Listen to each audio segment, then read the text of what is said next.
미국과 한국, 세계 각 지역에서 2024년 미국 대선 특집 보도 듣고 계신 여러분 안녕하십니까? 강혜신입니다. 네, 매주 한 번씩 여러분들을 만나 뵙고 있습니다. 많은 곳에서 여러 뉴스를 접하시겠지만 그래도 일주일에 한 번 정도는 지난주와 비교해서 이번 주가 미국 대선 카멜라 해리스 후보 아니면 도널드 J 트럼프 후보 누가 더 이길 가능성에 다가갔는가 하는 것을 점검해 보시는 것은 괜찮을 것 같습니다. 오늘은 여론조사에서 놓치고 있는 굉장히 중요한 게 있습니다. 이걸 먼저 여러분들께 말씀을 드리겠고요. 또 그 로버트 F 케네디 주니어 후보가 후보를 사퇴하고 트럼프 후보를 지지한 뒤에 이제 처음으로 의미 있는 여론조사 결과가 나왔습니다. 얼마나 영향을 미칠지 또 아마 이 클립을 나중에 보신다면은 카멜라 해리스 후보와 또 팀 월즈 부통령 후보 팀이 CNN 방송의 데나 배쉬와 인터뷰한 것을 다 그 뉴스를 들으신 분들도 이 내용을 그런 분들도 계실 테고요. 아직은 인터뷰를 하지 않았습니다. 그래서 얼마나 이 인터뷰 앞으로 있을 그 토론이 중요한지 그에 관련된 뉴스, 해리스 후보의 딜레마, 트럼프 후보의 딜레마 이런 순서로 한번 이제 70일도 채 남지 않았습니다. 미국 대선을 짚어보겠습니다. 캘리포니아 넘버원 몰기지 융자 회사 융자나라 유럽에서 왔습니다. 유럽 관광은 미래 관광 후원입니다. 네, 오늘로써 이제 미국 날짜로 치면은 대선 그 본선 투표까지 68일 남은 시점입니다. 뉴스가 너무나 쏟아지고 여론과 판세는 약간의 변화가 있는 듯 또 없는 듯 하기도 하고요. 한 주일이 지나가고 나서 트럼프 후보보다는 카멜라 해리스 그리고 팀 월즈 이쪽의 팀이 조금 더 유리해졌습니다. 그러나 그렇다고 해서 바이든 시절에 너무나 낮았던 그런 그 민주당의 여러 가지 입지였기 때문에 그렇지 트럼프, JD 벤스 후보를 누를 만한 그럴 판세를 굳힐 정도가 됐다는 건 전혀 아닙니다. 민주당은 새로운 고민이 있고 공화당은 원래 갖고 있었던 고민이 더 깊어지고 있고 지금으로서는 누구라도 대통령이 될 수 있는 판세는 그렇습니다. 자, 여론조사의 허점부터 좀 정리를 해드리겠다고 말씀을 드렸습니다. 여론조사라는 것은 세계 어느 나라나 다 마찬가지지만 어느 여론조사 기구에서 어떤 표본으로 하느냐에 따라서 정말 악취가 나기도 합니다. 그런데 그렇기 때문에 제가 늘 여러분들께 정규방송 오늘의 미국을 통해서 전해드리는 여론조사 결과는 적어도 악취가 나지 않는 세계 어느 나라에서 보더라도 좀 믿을만하다, reliable하다, 미국말로 표현하면 그런 매체의 것을 많이 인용을 해드리고 있는데요. 538이라든가 어쨌든 지금 모든 여론은요. 민주당의 열기가 아직도 하늘을 찌릅니다. 그래서 이런 때 하는 여론조사 결과는 약간 더 민주당에게 해리스 후보에게 유리하다고도 할 수 있고요. 또 전국적인 추세를 보는 것도 중요하지만 경합주가 중요하잖아요. 이런 여러 가지가 있는데 Real Clear Politics가 이제 많은 매체의 것을 쭉 종합을 해서 기본적으로는요. 제가 이 여론조사의 허점을 말씀드리기 전에 가장 중요한 점은 뒤에 말씀을 드리겠습니다. 호감도 이것도 무시하면 안 되죠. 호감도에 있어서는 해리스 후보가 트럼프 후보보다 6.9%가 높고요. 여러 가지를 종합해 본 결과 Real Clear Politics는 시사주간지 타임이 운영하고 있는 매체입니다. 그리고 격전지에서는 해리스 후보가 한 작게 1%에서 많게 4%까지 또 한두 지역에서는 트럼프 후보가 역시 1%에서 4%까지 해리스 후보를 누르고 있습니다. 그런데요, 이게 격전지 7군데 숫자를 이 정도로 조합을 해보면 어떤 후보도 선거인단 270표를 가지고 갈 수가 없는 그런 정도입니다. 다만 지난주보다도 조금 더 해리스 후보가 유리해졌다 하는 거고요. 야후 뉴스와 유가브의 분위기입니다. 3% 해리스가 당선할 가능성이 더 높은 것 같다. 이렇게 생각하는 사람이었고요. 그리고 이제 팍스의 여론조사 결과 네 군데의 이제 선벨트라고 하는 지역이요. 애리조나, 조지아, 네바다, 이 네 군데 가운데서 이 세 군데에서는 해리스가 이겼지만 노스캐롤라이나 주에서는 팍스 뉴스의 여론조사 결과 트럼프가 앞섭니다. 또 다른 데서는 이미 노스캐롤라이나도 해리스 후보가 앞선다는 것도 있고 조지아도 해리스 후보가 이겼다는 것도 있지만 어쨌든 팍스의 여론조사이기 때문에 말씀을 드렸고요. 팍스는 방송에서는 트럼프 후보 엄청 지지를 하는데 항상 여론조사 나오는 거 보면 트럼프 후보에게 그다지 좋지는 않습니다. 그리고 전국적으로는 해리스 후보 대 트럼프 후보에 대한 지지도가 로이터와 입소스 항상 같이 여론조사를 하거든요. 54% 대 41%로 굉장히 높죠. 해리스 후보가. 이건 몇 퍼센트 높은 건가요?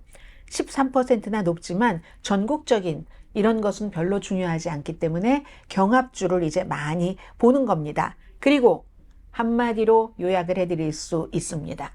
지금 경합주 7군데요. 캘리포니아주부터 가까운 곳부터 가겠습니다. 네바다, 애리조나, 그리고 저쪽 북쪽에 블루월 3군데, 위스콘신, 미시건, 펜실베니아, 다시 동남쪽으로 내려와서 노스캐롤라이나 제일 아래 조지아 이렇게 7군데인데 해리스 후보가 약간 앞서가는 곳이 더 많기도 하지만 제일 중요한 건요. 2016년도 트럼프 후보 대 힐러리 클린턴이었습니다. 그때 딱 오늘 미국 날짜로 8월 29일이거든요. 8월 29일에 여기서 전체적으로 힐러리 클린턴은 지금 카멜라 해리스의 1%에서 4% 정도 4% 앞서는 것도 거의 없어요. 그것보다는 전반적으로 힐러리 클린턴은 5.9% 앞섰고요. 그리고도 졌습니다. 트럼프 후보에게. 그리고 2020년도에 바이든 후보는 그때는 후보였죠. 대통령 아니라 8월 29일 오늘 트럼프 후보보다 6.9% 앞섰습니다. 그리고 6.9% 앞서고 뒤에까지 이게 쭉 이어졌기 때문에 바이든 후보는 대통령으로 당선이 됐죠. 자, 그래서 이제 중요한 것은 아직도 해리스 후보가 이렇게 많이 한 달, 한 일주일 사이에 바이든 후보가 전체적으로 그 토론 이후에는 트럼프 후보에 밀렸었잖아요. 그걸 이만큼 올려놨다는 겁니다. 어떤 지역에선 6%, 7%. 그래도 아직 지난번 두 번의 선거와 비교하면 아직도 따라가지 못하는 거예요. 한 5%, 뭐 많게는 6% 정도나 전에 후보들보다 뒤지고 있다는 거. 이게 지금 굉장히 중요합니다. 그리고 로버트 프란시스 케네디 주니어, RFK 주니어 후보가 이제 트럼프 후보를 지지하고 나서 본인은 빠지고 이제 시간이 조금 지났잖아요. 오늘 처음으로 여론조사 결과가 나왔습니다. 투표할 가능성이 높은 무당파 유권자, 무당파가 중요하죠. 어차피 민주당은 민주당으로 가고 공화당은 공화당으로 가니까 64%가 케네디 주니어가 트럼프 후보를 지지한다고 해서 트럼프 후보에 대한 의견이 달라지지 않았다가 64%입니다. 퀴니피아 여론조사 결과고요. 그렇게 지지한다고 하니까 나 더 좋아? 하는 사람 19%, 아니야, 레스 좋아, 덜 좋아 하는 사람 15%. 그러면 이게 한 5%포인트 차이로 케네디가 트럼프를 지지해서 난 트럼프가 조금 더 좋아졌어 라고 얘기하는 사람이 많긴 하지만 여기서 또 막 갈려야 되는 거잖아요. 나는 케네디 아니면 절대 아무에게도 투표하지 않겠어 하는 사람이 있고 아예 그냥 안 나가겠어 뭐 이러는 사람도 있고 하기 때문에 이 5%라는 것은 굉장히 작을 수도 있다는 그런 거고요.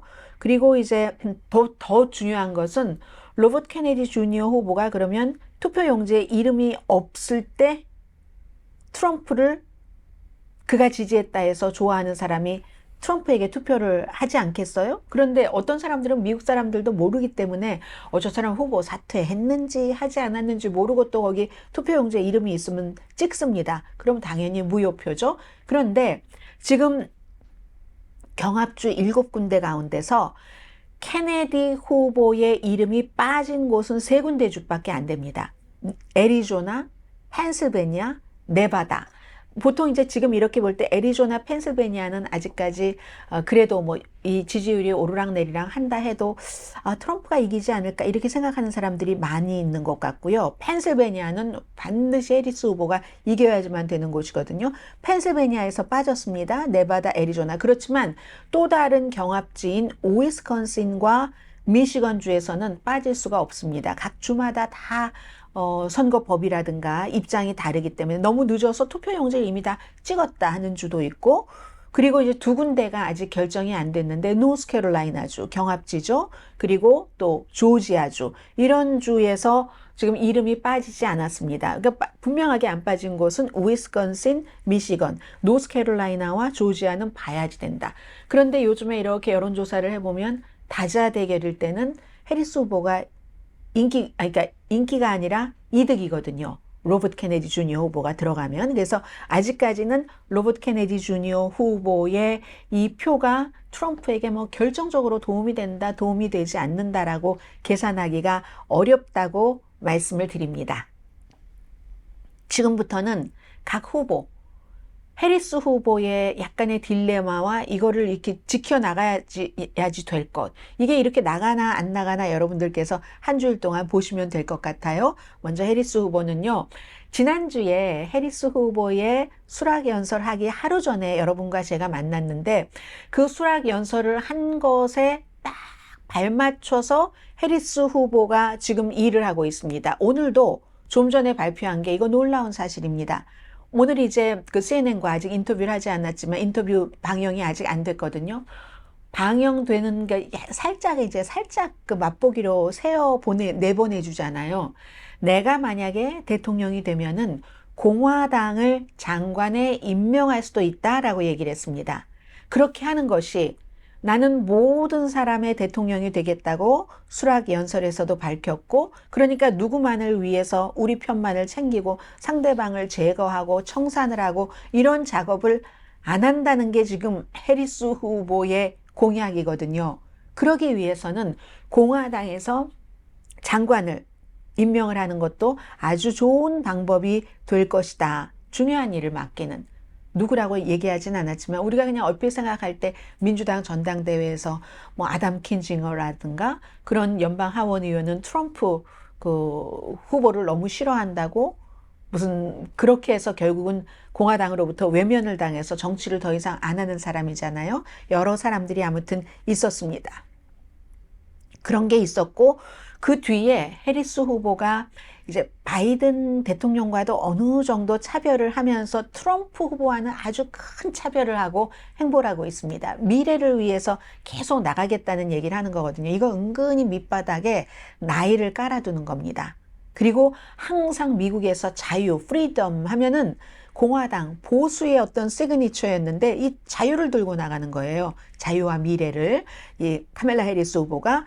그리고 특별한 것은 한국에서는 카멜라 해리스가 뭐 김정은에게 코지하게 그냥 얼렁뚱땅 뭐 넘어가지 않겠어, 아첨하지 않겠어, 트럼프처럼 하지 않겠어, 이걸 이제 쫙 헤드라인으로 잡았는데 헤드라인 맞습니다. 맞긴 맞는데 이게 이제 다른 북한뿐만이 아니라 많은 뭐 러시아라든가 헝가리라든가 이런 독재 국가의 인물들과 친한 그런 트럼프 후보와 본인은 반대 방향으로 나가겠다는 것을 강조하면서 거기에 이제 트럼프 후보가 항상 그 전에 뭐 러블레터 이런 거 있잖아요. 그런 걸 강조했기 때문에 김정은 이름을 얘기를 한 겁니다. 그래서 이제 그렇게 한 건데 그게 굉장히 강성이었죠. 이게 원래 이렇게 외교적으로 강성은 공화당이지 민주당이 아니거든요. 이건 조금 다르고 그 밖에는 그동안 바이든보다도 카멜라 해리스가 잘은 모르지만 좌파인 것 같다 하는 것을 조금 온건한 쪽으로 이렇게 끌어들여 옵니다. 자꾸만 공화당 장관도 임명하겠다는 식으로. 왜 그럴까요? 사실은 어떻게 보면 굉장히 현명한 그런 정책 전술일 수 있죠. 선거 전술. 어차피 민주당은 나를 찍을 테니까 전에는 바이든 후보가 마음에 안 들어서 나이 때문에 사람은 좋아 보이지만 그래서 이제 집에 있겠다 한 사람도 다 올 거니까 그렇게 될 땐 정말로 지금 무당파를 잡아야지 되니까 트럼프건 아니면 카멜라 해리스건 그래서 지금 이제 그런 분위기로 나가고 있습니다. 근데 이제 그에 비해서 글쎄요 트럼프 후보는 지금으로서는 텃밭다지기를 집안 단속하는 것을 더 많이 하는 게 아닌가 그런 느낌은 있는데요. 또 민주당에서 부통령 후보 인기도 한몫합니다. 팀 월즈가 정말로 이 네 사람 가운데서 공화 후보 두 사람, 민주 후보 두 사람 가운데서 네 사람 가운데서 제일 서민적이에요. 그리고 제일 우리 동네 사람이거든요. 또 뭐 말도 잘해요. 하니까 굉장히 인기가 있고 그에 비해서 공화당 부통령 후보는 과거에 했었던 여러 가지 발언, 새로운 것들도 지금 많이 나오고 있거든요. 더군다나 카멜라 해리스의 남편이 이제 주이시로서 연예업계의 변호사는 미국에서 힘이 셉니다. 더군다나 로스앤젤레스 쪽에서는. 그래서 남편의 그런 백그라운드로 민주당의 기부금이라든가 또 민주당이 인기인들이니까 연예인들 가운데서 민주당을 지지하는 사람이 많으니까 그런 사람들 힘을 지금 단단히 받고 있습니다. 이건 부통령이었었을 때도 이 베버리 힐만 부자가 사는 동네라고 알고 계시는 분들도 많으시지만 더 큰 부자는 브렌트우드라는 그 옆에 동네에 살고 있는 경우도 많거든요. 거기에 삽니다. 이 카멜라 해리스 집이 거기에 남편이 결혼하기 전에 사놨던 집이거든요. 거기 이제 백악관에 있으면서도 늘 여기를 와서 집에 와서 그런 헐리우드의 큰 손들과 계속 교류를 했죠. 정치 미래를 본 거죠. 그래서 뭐 기금 같은 것도 안정되게 되고 이제 그런 상황에서 오늘 그 CNN 방송과의 인터뷰가 정말 잘 된다면 그 다음은 9월 10일 아마 지금 여러 가지 조율은 하고 있지만 토론은 이어질 것 같은데 트럼프 후보와의 토론이 될 겁니다. 미국에서요. 언론이 지금까지는 허니문이었지만 그 언론의 혹독한 어떤 막 쏘아보고 뒤집어보고 이거 맞아 하는 그거는 이제 또 지금까지는 이제 언론인들 가운데서도 트럼프 후보가 위험해해서 싫어했었던 사람들도 많지만 그거와 카멜라 해리스를 분석하는 건 또 다른 겁니다. 이건 언론인의 잡이기 때문에 해서 언론인들의 인터뷰를 통과해야 되고 기자회견도 통과해야지 되고 이거 안 되면은 힘든 거예요. 계속 언론인들이 허니문을 유지할 수가 없습니다. 카멜라 해리스를 향해서. 그리고 나서 이제 9월 10일에 이제 트럼프 후보와의 토론 굉장히 중요하죠. 준비를 하겠죠? 오늘도 조지아주에서도 이 방송을 또 보고 계시는 분들 계실 텐데 애틀란타를 넘어서 사반나까지 가서 선거 캠페인 아주 좀 활발히 하는 모습이 보입니다. 트럼프 후보에 대해서 좀 말씀드리겠습니다. 아직도 혼돈과 뭐 정확하게 뭔가 카멜라 해리스를 어떻게 규정을 하고 어떻게 공격할지에 대해서 잡지 못한 것 같습니다. 물론 로버트 케네디 그 주니어라든가 아니면 뭐 또 다른 민주당에서 탈당을 한 뭐 투르시 기포즈라는 전에 그 하와이주의 연방 하원 의원 같은 사람도 트럼프를 지지한다고 했지만 민주당에서 왔지만 굉장히 많은 공화당은 트럼프의 자문, 트럼프의 보좌진들 또 해리스 쪽으로 수백 명이 공개 서한까지 쓰면서 이제 갔잖아요. 그런 것 그리고 해리스가 아주 어려운 상대라는 것을 체험을 하고 있을 겁니다. 그러니까 공격을 딱 돌격을 하질 못하고 있어요. 지금 돌파구를 찾지 못하고 있습니다. 그리고 한 가지 일관된 주장은 트럼프 후보는 항상 부정선거를 얘기하는데 이건요. 2016년도에 미국에서 예비선거, 공화당 예비선거를 치를 때 아이오와주 제일 먼저 치렀으니까 거기서 지금도 텍사스의 테드 크루즈라는 연방 상원 의원이 이겼어요. 그랬더니 테드 크루즈가 부정선거했다라고 하고 뭐 테드 크루즈 아버지까지 뭐 드러내오고 2016년도에 힐러리 클린턴에게 본인이 이기고 나서도 국민들이 표하는 그거요. 선거인단 말고 여기서도 내가 이겼다고 아니 몇백만 표 차이로 졌는데도 계속 거짓말을 하고 2020년도에도 부정선거였다고 하고 심지어는 캘리포니아는 누가 뭐라고 해도 절대로 공화당 후보에게 표를 줄 수 없는 곳입니다. 그런데도 지저스가 개표를 했으면 내가 캘리포니아주에서도 이겼다. 그러니까 개표도 캘리포니아가 부정으로 했다. 이런 얘기를 계속 하는데 사람들이 점점 이제 식상한다는 거죠. 거기다가 이제 뭐 QAnon 음모론까지 계속 얘기를 하고 하거든요. 부통령 후보도 마찬가지예요. 지금 JD 벤스라는 부통령 후보도 카멜라 해리스의 부통령 후보인 이 팀 월즈가 좀 큰 걸 가지고 하지. 강아지를 뭐 강아지 팍에서 이런 가을에 이렇게 강아지랑 같이 지내는 것처럼 해피한 오후가 없을 거예요. 이렇게 얘기하면서 본인의 강아지 이름 스캇을 불렀는데 그 강아지는 스캇이 아니더라. 뭐 이런 얘기를 하는데 강아지 이름은 스캇을 부르면서 화면에는 다른 강아지가 나올 수도 있잖아요. 이런 식으로. 근데 이런 것을 자꾸 말하는 것은 팀 월즈가 거짓말장이다라는 것을 주입시키고 싶어 하고, 그리고 이러한 것들이 트럼프 지지자들에게는 어느 정도 통한답니다. 문제는 지금 무당파 지지자들에게 이런 것들이 통할까 하는 이제 이런 것들이 지금 굉장히 중요한 것이고요. 그 밖에도 이제 JD 벤스 후보가 또 무슨 뭐 어떤 그 교사협회 회장, 굉장히 큰 노조거든요. 랜디 와인 같은 이라는 이분이 아이가 없어요. 그랬더니 또 아이도 없다고 비난을 하고 학생들에게도 아이 갖지 말라고 세뇌시킨다고 하고 막 이런 얘기. 이분이 뭐 아이들에게 이제 어린 아이들에게 아이 낳지 마 하고 세뇌를 시키게 하겠어요. 상식적으로 볼 때 막 이런 얘기를 합니다. 그러니까 좀 교육을 받고 또 여성들이 이런 거 더 싫어해요. 그런 사람들은 왠지 점점 이 JD 벤스에 멀어지면서 팀 월즈라는 후보에게 좀 친근감을 느끼는 그런 점들은 있습니다. 그리고 자꾸만 아이 없는 사람을 비난을 하면 그럼 수녀님은 어떡합니까? 그리고 아이를 낳고 싶어도 낳지 못하는 분들이 계시잖아요. 그런 분들에겐 너무 슬픈 스토리고 또 역겨울 수도 있고 지금 이렇게 잘 못하고 있다는 얘기를 말씀을 드리는 겁니다. 아직까지는 그 자신들의 그 지지 기반 이외의 바깥을 넘어서 확장을 하고 있지 못하는 거죠. 미국이요.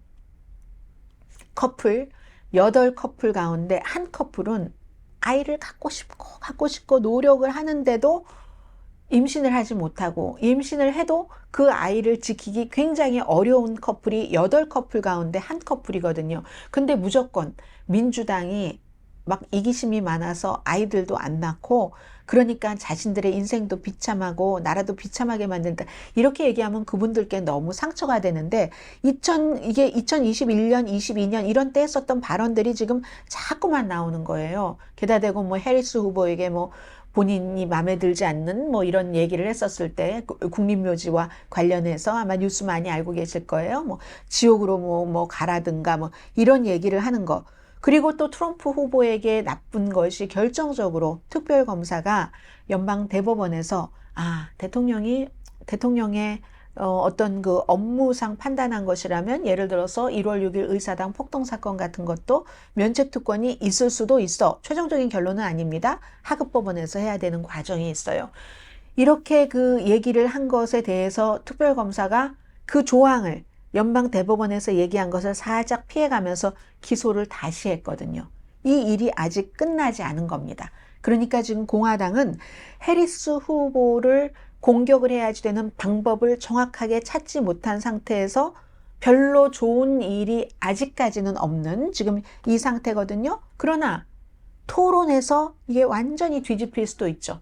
트럼프 후보가 토론을 너무너무 잘해서 뭐 그럴 수도 있고 아니면 반대가 될 수도 있고 또 하나 트럼프 후보에게 나쁜 것은 나이 문제가 이제 계속 될 겁니다. 그 나이 뭐 우리 다 알았던 거 아니야? 이제 바이든 지나고 뭐 카멜라 해리스 뭐 한 59살, 78살 뭐 이거 이제 다 어느 정도 된 거 아니야? 그렇지 않습니다. 나이라는 게요.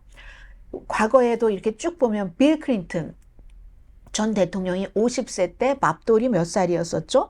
그 당시에 73세였습니다. 이거 나이로 이렇게 해서 건망증이 심하신가 봐요. 뭐 이런 저런 얘기하다가 결국 엄청 크게 이겼고 버락 오바마도 존 맥케인 그 공화당의 상원 의원도 74세 때 오바마가 47살이었거든요. 아무리 존 맥케인이 경험이 부족하다라고 얘기를 해도 나이에는 사람들이 나이가 웬만큼 70살 넘고 하면은 나중에는 그 상대가 젊으면 젊은 쪽으로 갑니다. 뭐 예외가 있긴 있었어요. 로널드 레이건은 월터 먼데일 56세대 73세였는데도 이기기는 했지만, 그렇지만 기본적으로는 이렇게 나이 문제도 또 나올 것 같고요. 그러니까 이제 뭐 꼭 나이만 문제 삼는 게 아니라 그 당시에 버락 오바마도 그 나이가 들므로 인해서 그 사람이 뭔가 이렇게 뭐라고 하죠? 뭐 사상의 나이, 사상이 너무 고루해, 너무 늙었어, 뭐 이런 것 있잖아요. 카멜라 해리스도 이 문제를 어떻게 들고 나올지 이제는 봐야지 되겠죠. 그래서 지금으로서는 기본적으로 이제 오늘 있을 CNN의 인터뷰를 어떻게 하느냐와 9월 10일에 트럼프 후보와 해리스 후보의 토론 결과, 또 하나는 오히려 해리스 후보는 분명해요. 지금 보면 낙관적으로 간다, 기쁘게 조이풀하게 간다 해서 이게 지금 통하고 있거든요. 언론과 인터뷰와 트럼프와의 토론과만 통과된다면 큰 문제는 없어 보이는데, 변수는 있을 수 있을지 모르지만, 그러나 트럼프 후보는 두 가지 선택권이 있는 것 같습니다. 지금처럼 계속 그냥 본인의 지지 기반 이런 거기만 이렇게 해서 막 그냥 뭐 가짜 얘기를 한다던가, 해리스를 별명 같은 것을 붙이면서 한다던가 이렇게 하든지, 아니면 카멜라 해리스가 진보 쪽에서 조금 더 중도 쪽으로 가면서 유권자를 확장하는 것처럼 트럼프 후보도 아직 시간이 있습니다. 시간이 있기 때문에 봐야지 되는데, 뭐 예를 들어 공격적인 것, 인종차별적, 뭐 성차별적, 그리고 어둡고 미국은 디클라이닝 되는 제3세기, 무슨 뭐 제3차 전쟁이 일어날지도 몰라, 이렇게 하느냐 아니면 조금 바꾸느냐. 너무 무거웠어요, 그동안. 그리고 또 상대가 너무 좀 밝게 나가니까. 이거 아직 시간이 있습니다. 시간이 있고 진짜로 다음 주에는 트럼프가 변하는가, 변하지 않는가, 이제 이게 아주 중요한 이슈가 될 것 같습니다. 그래서 결론은 아직까지는 트럼프, 해리스, 그 누구라도 47대 대통령이 될 수 있고 대통령이 될 수 없다. 여기까지입니다. 자, 2024년 미국 대선 특집 보도, 캘리포니아 넘버원 모기지 이용자 회사 이용자 나라 유럽에서 왔습니다. 유럽 관광은 미래관광 공동펀이었습니다. 저는 다음 주에 다시 뵙겠습니다. 강혜신이었습니다.